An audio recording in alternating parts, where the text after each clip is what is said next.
As-tu déjà ressenti une présence derrière toi, même lorsque tu es seule? L'histoire de Léa commence une nuit d'hiver, lorsque les ombres semblent danser autour d'elle, frémissantes, comme si elles avaient eu leur propre volonté. Alors qu'elle rentrait chez elle, un murmure s'est fait entendre, un chuchotement inquiétant qui a glissé entre les arbres. Elle a accéléré le pas, un frisson lui parcourant l'échine. Les jours qui suivent, des objets disparaissent chez elle, puis réapparaissent à des endroits impossibles. Les lumières s'éteignent sans raison et des grattements résonnent derrière les murs. Léa, d'abord sceptique, commence à s'interroger. Que se passe-t-il réellement dans son appartement? Ses amis, inquiets, lui conseillent de consulter une médium, mais elle refuse.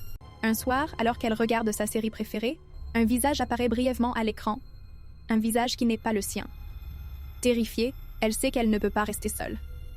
Elle se rend à la fenêtre, mais au lieu de la voir, elle aperçoit une silhouette sombre qui l'observe depuis le trottoir. Comprenant que quelque chose de maléfique la suit, dans sa précipitation, elle renverse un vase. Un ancien bracelet en tombe, un héritage de sa grand-mère. Elle réalise alors que ce bracelet, elle ne l'a jamais voulu, car sa grand-mère l'avait dit maudit. En le touchant, elle ressent une douleur aiguë, comme un avertissement. À ce moment précis, la silhouette à l'extérieur s'approche, menaçante. Tout s'éclaircit alors dans son esprit. Un piège, une malédiction qui se transmet de génération en génération. Sa grand-mère avait disparu dans des circonstances mystérieuses. Léa se retourne et découvre derrière elle un miroir. La véritable forme de la silhouette se reflète dans le verre, révélant un être déformé, emprisonné dans un grain de poussière.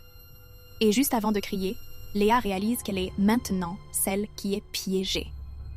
Alors dis-moi, chère amie, as-tu déjà perçu quelque chose dans un miroir qui ne devrait pas y être? Si ce récit t'a tenu en haleine, n'oublie pas de t'abonner et de mettre un like comme si tu fermais la porte sur une ombre.